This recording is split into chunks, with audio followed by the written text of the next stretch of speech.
The cross-examination of another police cell phone analyst in the Senzo Meyiwa Murder Trial will continue in the High Court in Pretoria today. Sergeant Moses Mabasa is the fifth state witness to take to the stand in the trial. Mabasa testified yesterday that photos showing attacks or stacks of money and high-caliber weapons were found on the device confiscated from accused number 3, Mthobisi Mncube. For more on this, we now speak to Chriselda Lewis, SABC News reporter. Chriselda, good morning. Thank you so much for making time for us. Let's just quickly recap what came out of Mabasa's testimony yesterday.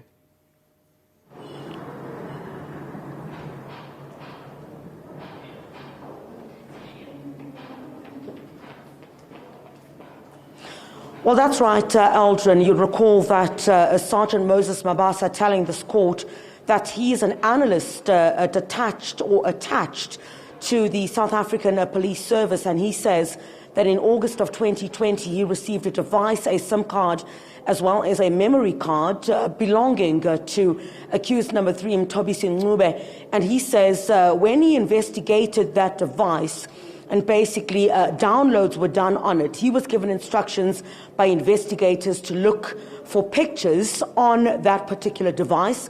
And when he did that, he says that outlining yesterday in court several pictures that depict high-caliber weapons, including 9mm, as well as a rifle. And one of those pictures had a caption that was written, "My killing device." And we also saw some of plastic bags as well that had stacks of cash inside them, Aldrin.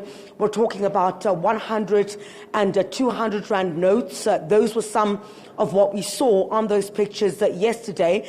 And essentially, a number of those pictures, several of them, the police officer had gone through trying to show to this court that those were what were found on this device of Mncube. As you would recall, that Mncube was arrested in 2015, and essentially he was arrested at the time, Aldrin, for possession of a firearm. One of the pictures as well that was on that particular device, now these are photos of course that were beamed inside court, was of a 9mm firearm that was silver and gold in color as well. So we went through several pictures yesterday which investigators believe were taken from the phone of Mthobisi Mncube, who is accused number 3, in which you have these high-caliber or high-grade weapons that were on this particular phone, and also these stacks of cash. Also, to note yesterday of what we also saw in court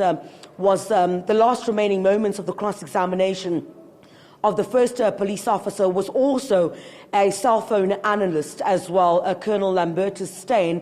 You would recall he had testified, Aldrin, about a number of things, including what he said were connections between cell phone communication between Kelly Khumalo, who was one of the individuals that was inside the house at the time that Senzo Meyiwa was killed, and accused number 5, who is Mr. Ntuli. So in this particular instance, you'd recall during cross-examination, the defense trying to poke holes into his testimony, and that you would recall he was asked one of the numbers that he said had belonged to accused number 5, had that number been registered in the name of Mr. Ntuli, or even what the address was that was given on there, because once you need to obtain a SIM card, you need to provide your personal particulars in order to have that record.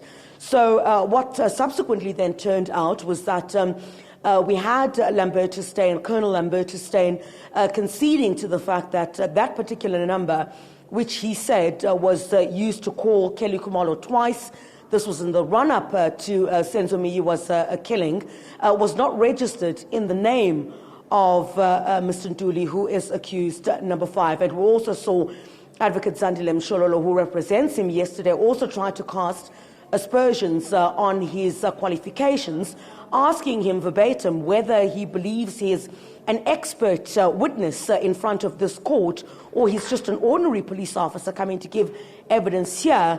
In his response, you could see that Steyn was quite annoyed and basically told Advocate Zandile Mshololo to deduce whatever she wants from what he says. But as far as he was concerned, he had qualified as an expert to testify on this kind of evidence relating to cell phone data and the downloading thereof. He says he would consider himself as having qualified as an expert to testify in various courts on these issues in about 2019.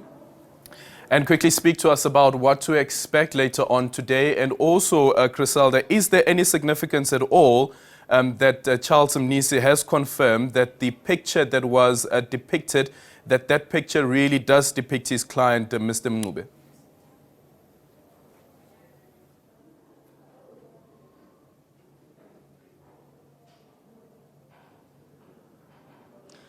Now, obviously, Aldrin, on that phone, given that the fact that investigators say this is the pictures that were downloaded from the phone of his client, you'd know, of course, that Advocate Charles Mnisi does represent accused number 3, Mthobisi Mncube.